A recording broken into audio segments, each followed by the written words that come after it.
vous posez votre évaluation, posez-vous la question de la temporalité. Est-ce que c'est le bon moment?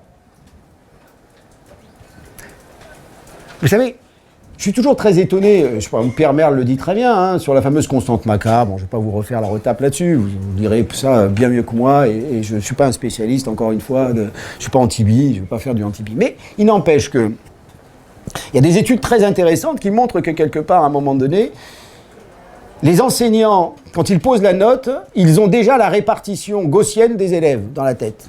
Donc ils ne posent pas les notes par rapport à l'élève, ils posent la note par rapport à ce qu'ils pensent que l'élève doit avoir comme place dans la classe. D'ailleurs, c'est la raison pour laquelle vous avez parfois des écarts assez amusants entre la note et l'appréciation.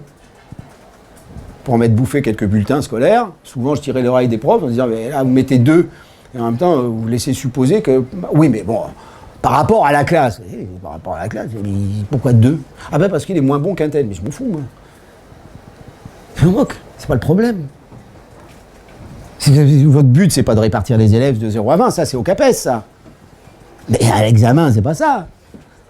Et pourquoi vous avez posé l'évaluation et que vous me sortez un 5 de moyenne générale, qui veut rien dire la moyenne générale, mais enfin quand on est à 5, en général, la médiane, elle est plutôt à 4. C'est-à-dire que grosso modo, il y a 2 tiers des gamins qui sont tous de 4 et un tiers un peu au-dessus de 5.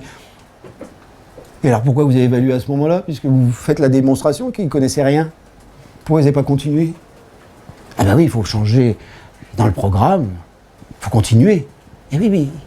Si le programme est quelque chose de curriculaire, s'ils n'ont pas acquis ça, comment ils vont faire pour acquérir la suite?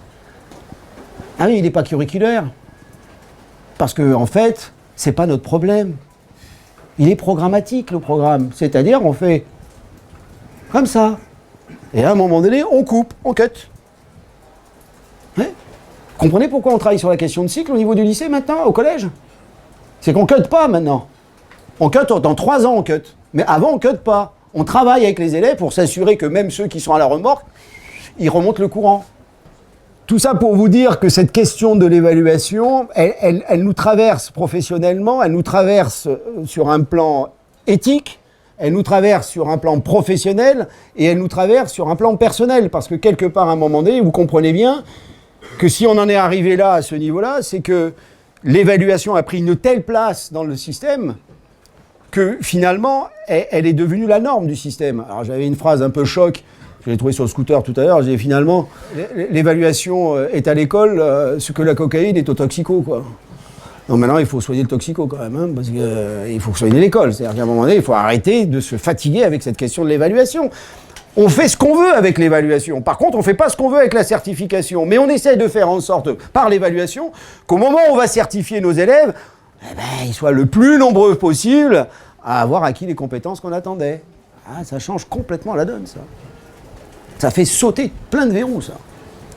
Je vais donc aborder quand même les bénéfices de l'évaluation. Parce que les bénéfices, ils existent et ils sont importants. Et ils sont importants parce que ça permet de malgré tout ne pas désespérer Billancourt, parce que si seulement vous sortez de là en disant ah, c'est bon là, j'arrête, je change de métier ou je passe un autre concours, ce serait dommage. Pour moi, les bénéfices, ils sont... Alors j'ai classé en 3 catégories, les bénéfices pour l'élève, les bénéfices pour l'enseignant et les bénéfices pour l'institution. Pour moi, il y a 3 bénéfices pour l'élève. Je parle bien de l'évaluation, hein. Je ne parle pas de la certification. Pour l'évaluation, l'élève, il y a 3 éléments. La première chose, c'est qu'il s'informe. On lui donne une information. Et l'information qu'on lui donne, parce qu'elle est positive, est une bonne information. Et parce qu'on s'assure que cette information est la bonne information qu'il faut lui donner à ce moment-là, parce que c'est cette information dont il a besoin pour. Donc quand vous évaluez, pensez d'abord et avant tout, quelle information vous donnez à l'élève? Qu'est-ce que vous lui donnez à comprendre de ce qu'il est? Ça, c'est un bénéfice. Et c'est un bénéfice net. C'est exactement ce que les frères de l'école chrétienne avaient fait. Ils avaient parfaitement compris ça. C'est-à-dire qu'ils informaient les élèves de leur état d'avancement dans l'acquisition des compétences. Et même s'il y avait des derniers, et des premiers, il n'empêche que tout le monde progressait. Je vais donner un exemple qui me provient d'un milieu totalement hétérogène au nôtre, mais qui mérite malgré tout le détour. J'ai eu l'occasion de visiter une base aérienne militaire où ils formaient des aspirants pilotes. Et dans cette base aérienne, ils avaient leurs 25 élèves pilotes qui étaient répertoriés sur une cartographie. Et les élèves pilotes, ils avaient un certain nombre de compétences à valider pour pouvoir obtenir leur PP, leur brevet de pilote. Et donc, à chaque fois qu'ils avaient acquis une compétence qui avait été validée par l'instructeur, hop, hop, le rouge passait au vert. Donc les gamins, ils étaient en transparence, ils se voyaient tous progresser, ils savaient très bien où ils étaient, ça veut dire qu'il n'y avait pas d'énervement d'émulation ou de compétition entre eux, simplement, bon, il y en a qui... Et en plus, il n'y avait pas de chronologie, il y en a certains qui pouvaient aller chercher une compétence là-bas, l'autre, il faisait le continuum, il y en a... Chacun poursuivait son projet, mais, me disait le lieutenant en charge de ce projet, il dit, ce qui est important, c'est pas tellement comment ils y vont, ce qui est important, c'est qu'ils y aillent tous. C'est-à-dire que l'instruction ne s'arrêtait que tant tout était ouvert. J'ose espérer que c'est comme ça que vous remplissez le Helsen. Parce que c'est ça l'ambition. C'est que tout passe au vert à un moment donné. Donc vous voyez, même les militaires savent mieux faire que nous quand même en termes de bienveillance et de positif. C'est-à-dire que quelque part à un moment donné, ils se sont... Alors vous dites, ils sont 25. Évidemment, un enseignant en lambda, il a 140 ou 120 ou 130 élèves à gérer, c'est beaucoup plus compliqué. Ils en ont 25 et ils ont du temps pour le faire. Et en plus de ça, ils ont des compétences à faire acquérir. Et ces compétences, elles sont avérées. Quand on est en avion, on ne peut pas faire n'importe quoi. Mais malgré tout, pensez à ça. N'oubliez pas que quand même, nous, ce qui nous intéresse, c'est quand même ce qui se passe du point de vue de la motricité. Parce que j'entends dire à droite et à gauche... des détracteurs, y compris dans la cible, il faudrait remettre un peu de motricité dans tout ça. Ben, je vous parle que de motricité, moi, là, depuis tout à l'heure. Je dis ce que fait le gamin. Je ne dis pas ce qu'on pense qu'il pourrait faire, ou je ne dis pas des compétences psychosociales, des compétences émotionnelles. Qu'est-ce qu'il fait, là, dans la situation? Qu'est-ce qu'il fait? Qu'est-ce qu'il produit? Qu'est-ce qu'il donne à voir? La deuxième chose, et c'est l'élément sur lequel j'insiste aussi, c'est la comparaison. Eh oui! Le gamin, il a besoin de son comparé. On a une chose extraordinaire en éducation physique, c'est que pour apprendre, il faut faire. Et pour faire, il faut nécessairement faire avec son corps, donc le faire aux yeux de tous. On ne peut pas se cacher en EPS, on ne peut pas tricher. Ou au contraire, on ne fait que tricher. C'est-à-dire, je regarde l'autre, c'est pas mal ça, je vais peut-être essayer de faire ça. D'ailleurs, les gamins s'appuient beaucoup plus sur leur père PR que sur leur prof, pour trouver des solutions. Et c'est normal. Pour une raison très simple, puisqu'on leur demande de faire ensemble. Donc ils s'appuient sur les conditions sociales des apprentissages, qui est une particularité de l'éducation physique que vous ne retrouverez pas nécessairement dans les autres disciplines. Bien sûr, maintenant il y a les îlots, bien sûr, il y a tout ça, mais les disciplines sont en retard sur ces questions-là. C'est-à-dire que le gamin en mathématiques, vous le voyez apprendre, il n'y a que Stanislas Dehaene qui sait ce qui se passe dans la tête, mais il faut quand même beaucoup de choses. Il faut quand même une caméra à positron, il faut le mettre dans un truc, il faut... voilà. Mais sinon, le prof, lui, il ne voit pas grand-chose de ce que l'élève produit en termes de process pour arriver à dire que 3x plus 2 égale 0 et x égale moins 2 tiers. Et à celui qui dit x égale moins 2 tiers. Le prof, il dit waouh, t'as triché, toi. Ah non. Et puis à l'autre, il va dire oh là là. Et nous, en EPS, on a cette chance que les gamins ils peuvent s'observer, donc ils peuvent se comparer. Donc ne cherchez pas à éviter la comparaison dans vos évaluations, au contraire, servez-vous-en. Mais servez-vous-en comme une compétence, je dirais comme une composante sociale de la construction de l'individu. Parce que vous le voulez ou pas, les gamins, ils sont en composante sociale dans la classe. Ils sont avec les autres. Arrêtez de penser qu'ils sont tout seuls. Le troisième élément, c'est que grâce à l'évaluation et grâce à votre performance, grâce à votre compétence, grâce à votre professionnalité, ils peuvent s'estimer. L'estimation. C'est le début du discernement, l'estimation. C'est le retour à la valeur en soi. Je me nourris de ce que me donne le regard de l'autre, mais pour me construire ma propre valeur. C'est ça la question de la bienveillance. C'est ça, elle est là la bienveillance. C'est je te donne quelque chose de ce que je vois de toi pour que tu le gardes pour toi, pour que ça soit à toi, c'est ta valeur à toi. T'en fais ce que tu veux, j'ai pas à aller voir ce qui s'y passe. Mais le gamin, il peut s'estimer. Vous voyez, c'est progressif. S'informer, se comparer, s'estimer. C'est pas rien. Si vous faites que de l'estimation, ça sert à rien. Si vous faites que de la comparaison, ça sert à rien. Vous faites que de l'information, ça sert à rien. C'est les trois en même temps. Du point de vue de l'enseignant, vous avez un auteur qui s'appelle De Rieder, je crois. C'est pas De Rieder, De Rieder qu'on ne retrouve pas. Je n'ai pas retrouvé son article, je voulais vous l'amener, mais je n'ai pas réussi à le retrouver. Et de mémoire, il dit qu'il y a 5 composantes à l'évaluation pour l'enseignant. Et je pense qu'on devrait là aussi envisager systématiquement dans un acte d'évaluation les 5 composantes en même temps. La première chose, et alors là pour nous ça parle ça, c'est d'écrire. C'est pas d'écrire, d'écrire. Du verbe d'écrire. Pas des apostrophes. Ça veut dire quoi? D'écrire, c'est faire de ce que j'appelle de l'éthologie scolaire. Vous savez que sur les éthologues, c'est pas les ethnologues. Les éthologues, c'est des primatologues. Hein. C'est ceux qui vont voir les grands primates, là, qui s'assoient dans un coin de la jungle et qui passent des années et des années à observer et à décrire. C'est-à-dire être capable de s'intéresser à ce que les élèves nous donnent à voir comme spectacle dans la classe. C'est-à-dire se construire des outils qui nous permettent à un moment donné de non plus être dans une vision complètement solipsiste, c'est-à-dire isolé. Isolé évidemment sur celui qui pose problème, ça va de soi. D'ailleurs très souvent, quand on discute avec les profs à la fin d'un cours, on dit alors, si vous voulez me décrire ce qui s'est passé. Ah, Bastien là, ça a été dur, hein. Mais Bastien, ok, mais il en reste 26 autres quand même. Ah oui, mais Bastien, il a emmené avec lui un tel et un tel. C'est-à-dire que grosso modo, il focalisait sur quelque chose. Sa focale l'empêche de décrire l'ensemble de ce qu'il a pu observer. Et alors là, je peux vous assurer que pour arriver à avoir une description, je ne parle pas d'analyse, je parle de description. C'est-à-dire vraiment dire ce qu'on voit. Eh bien, chers collègues, c'est au bas mot entre 4 et 5 ans d'activité professionnelle intensive. C'est-à-dire que c'est un vrai travail d'équipe. Et on a une chance inouïe par rapport aux années où j'ai commencé à être enseignant, c'est qu'on a l'outil qui va avec. D'écrire, c'est ça. Se coller devant une vidéo avec ses collègues en conseil d'enseignement et se dire, tu vois quoi toi? Qu'est-ce que tu vois? Et là, vous allez très vite avoir peur parce que vous ne voyez pas les mêmes choses. Mais c'est bien d'avoir peur parce que ça veut dire que vous avez du travail. D'écrire. Je ne vous demande pas de me faire une dissertation, je vous demande de décrire. Tout simplement. Et vous allez voir que c'est une aide extraordinaire de décrire parce que c'est généralement ce qui va vous permettre de rentrer dans un dialogue constructif avec les parents. Parce que quand on décrit, on dit les choses, on est sur du factuel. On n'est pas sur de l'improvisation ou de l'interprétation, on dit. Mais vous savez tout de suite quel est notre problème.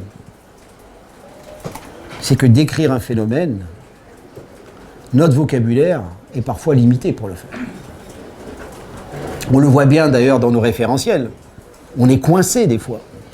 Parce qu'on ne travaille pas suffisamment la sémantique du corps, on ne travaille pas suffisamment l'explicitation de ce que l'on voit sur un plan physique. On utilise des mots qui sont des mots symboles, mais qui ne sont pas des mots qui renvoient à... D'ailleurs, c'est la raison pourquoi les éthologues écrivent des bouquins très très longs. C'est qu'avant de pouvoir dire ce qu'un chimpanzé fait ou un gorille fait, ça leur prend 10 pages, parce qu'il faut décrire. C'est une des raisons pour lesquelles vous remarquerez depuis quelque temps, dans tous les concours, des concours en EPS, on a mis de la vidéo. Parce que c'est aussi un moment de se dire, mais hey, on a une chance inouïe par rapport aux autres profs. Les gamins sont obligés de faire devant nous pour apprendre, ou parfois de ne pas faire d'ailleurs. Regardez les travaux de Vors hein, sur ces questions d'éducation préau, ils montrent que quelque part, au prime abord, on voit des gamins qui foutent un boxon pas possible, mais dès qu'on gratte derrière l'événement et qu'on va voir derrière, mais non, ils font des choses. C'est ce qui me vaut un peu un débat avec l'UCRIA sur ces questions-là, qui a tendance à regarder le prof. Et le prof, il n'est rien sans ses élèves.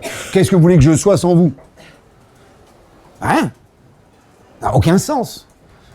Tout ce que je fais actuellement, c'est en fonction du regard que je porte et qui me permet de réguler mon propos. Vous faites la même chose, mais vous êtes conscient de ça, parce qu'il faut décrire ce que l'on voit. Deuxième terme, comprendre. Or, très souvent, on fait l'inverse. On dit qu'on comprend quelque chose qu'on n'a pas décrit. C'est-à-dire qu'on interprète la chose. Je n'ai pas retrouvé la phrase d'Épictète sur la question. Il dit à un moment donné, ce n'est pas la chose qui pose problème, c'est l'évaluation sur la chose. La chose en soi, elle ne pose pas de problème. Elle est là, un acte. C'est l'interprétation qu'on fait sur la chose.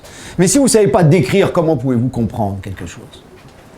Si vous n'êtes pas d'accord entre vous à partir d'une description, sur la description d'une activité d'une classe de 5e 2 en accro, si vous n'êtes pas d'accord déjà sur ce que vous voyez, comment voulez-vous comprendre ce que vous voyez? Et c'est pas pour rien qu'on vous fait faire que 20 heures par semaine. C'est parce que le reste du temps, vous travaillez.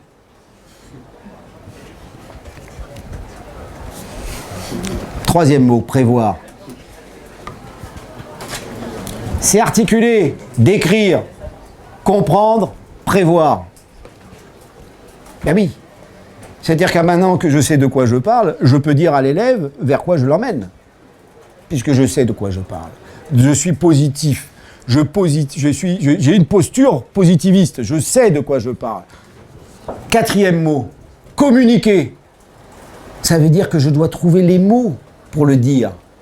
Parce que c'est pas parce que j'arrive à décrire, que j'arrive à comprendre, que j'arrive à prévoir, que j'ai les mots pour le dire à l'élève.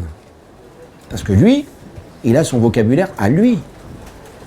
Communiquer. Le parent d'élève que vous recevez, réunion parents-prof, qui s'assoit, qu'il a déjà pris une volée du prof de français, une branlée du prof de maths, une ardoise du prof de SVT, qui arrive en EPS et à qui vous dites, bah écoutez, 14, ouais c'est bien. Hein. Ça, on savait que 14 c'est bien. D'ailleurs les élèves, ils viennent vous voir en disant, si vous pouvez pas me mettre 13, j'aime pas 13. Mettez-moi 12 ou 14, j'aime pas 13. Et ça se négocie, hein, ça. Ça a été prouvé, y compris dans le bouquin, c'est très bien analysé, il y a des profs qui le disent. Il faudrait que je vous lise, il y a des passages extraordinaires de profs qui disent « Oh ouais, moi je négocie, quand l'élève il dit « Oh, mettez-moi 12, monsieur, j'aime pas 13. » « Oh ouais, je mets 12. » Donc la note ne veut rien dire, rien, mais absolument rien dire. Tout se négocie à l'école.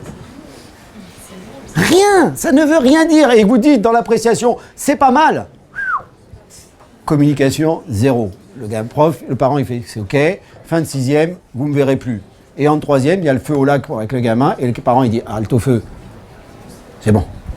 On ne peut pas se comprendre. Ça communique pas, là. Communiquer. Je respecte la personne que j'ai en face de moi. Parce qu'elle a son histoire, parce qu'elle est passée à l'école. Je vous rappelle que l'une des caractéristiques quand même de l'école, c'est comme le sport. On l'a tous fait un peu. Hein. Mais la génération de parents d'élèves qui arrivent aujourd'hui, ils en ont fait beaucoup d'écoles. Ils sont ramassés la massification dans la figure. On leur a dit, faites des études, vous verrez, au bout, c'est le bonheur. Il n'y a pas le bonheur. Hein. Donc eux, ils savent. Il ne faut pas les avoir deux fois. Donc si vous leur dites, ouais, 4, ouais, faut quand même qu'ils travaillent. Ah bah oui, ça on s'en doutait qu'il fallait qu'ils travaillent. C'est mieux. Vous voyez, non mais, je dis ça en rigolant, mais c'est avec un peu d'épaisseur et un petit peu de cynisme. Mais je crois que c'est important de se le dire. On est à un endroit où on peut se le dire. Je ne le dirai pas en posture d'IG. C'est pour ça que je vous dis que ce n'est pas la posture de l'IG. Mais ça, c'est la vérité des prix. C'est-à-dire qu'on casse le lien social entre l'école et la société à cause de notre système d'évaluation. Donc si on veut être, je dirais, positif et bienveillant, il faut qu'on travaille ces questions-là. Et la communication est un élément clé, surtout avec l'utilisation des nouvelles technologies. Pronote. Ah, il m'a bien cassé les pieds aujourd'hui, celui-là. Allez, j'y vais. Bam! Je balance le scud. Retour de scud. Retour. Et ça se termine dans la cour de récréation, au flashball, avec intervention de la gendarmerie. Je l'ai vécu. Je l'ai vécu en tant que délégué ministériel. C'est-à-dire une mauvaise communication de l'enseignant. Bien sûr qu'on peut être excédé par un gamin, bien sûr. Mais il y a les mots pour le dire. Vous surévaluez, c'est-à-dire vous surjustifiez votre position. Vous prenez une posture de pouvoir et non plus une posture d'autorité. Donc communiquer, c'est d'abord et avant tout respecter l'autre, parce qu'on sait que l'autre, c'est le récipiendaire du message.